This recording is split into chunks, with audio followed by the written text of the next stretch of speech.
ഇന്നത്തെ first work വന്നിട്ട് 1 kg വന്നിട്ടുള്ളൊരു red velvet കേക്കാണ് കേട്ടോ. അപ്പോൾ ഈ ഒരു ഹാർട്ട് ഷേപ്പ് ഞാൻ റൗണ്ട് കേക്കിനെ കട്ട് ചെയ്തിട്ട് ഹാർട്ട് ഷേപ്പിലാക്കി എടുത്തിട്ടുള്ളതാണ് കേട്ടോ. അപ്പോൾ ഈ ഒരു റൗണ്ട് കേക്ക് ഇങ്ങനെ കട്ട് ചെയ്തിട്ട് ഹാർട്ട് ഷേപ്പിലാക്കി എടുക്കുക എന്നുള്ള വീഡിയോ മുൻപ് നമ്മുടെ ചാനലിൽ അപ്ലോഡ് ചെയ്തിട്ടുണ്ട്. കാണാത്തവരുണ്ടെങ്കിൽ ഒന്ന് കണ്ടു നോക്കണേ. ഇപ്പോൾ കേക്ക് ഞാൻ ഫിനിഷ് ആക്കി എടുത്തിട്ടുണ്ട് കേട്ടോ. ഇനി അടുത്തതൊരു 1 kg വന്നിട്ടുള്ളൊരു കേക്കായിരുന്നു. സിമ്പിളായിട്ടുള്ള ഡെക്കറേഷനാണ് കൊടുത്തിട്ടുള്ളത്. കുറച്ച് റോസ് ഫ്ലവേഴ്സാണ് ഡെക്കറേഷനായിട്ട് ടോപ്പിൽ വരച്ചു കൊടുത്തിട്ടുള്ളത് കേട്ടോ.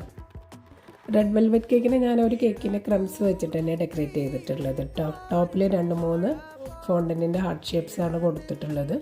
അടുത്തൊരു 1/2 kg വന്നിട്ടുള്ള സിമ്പിളായിട്ടുള്ളൊരു കേക്കായിരുന്നു. ഇനി 3 കേക്കിൻ്റെ ഫൈനൽ ലുക്ക് ഒന്ന് കണ്ടു നോക്കിയാലോ.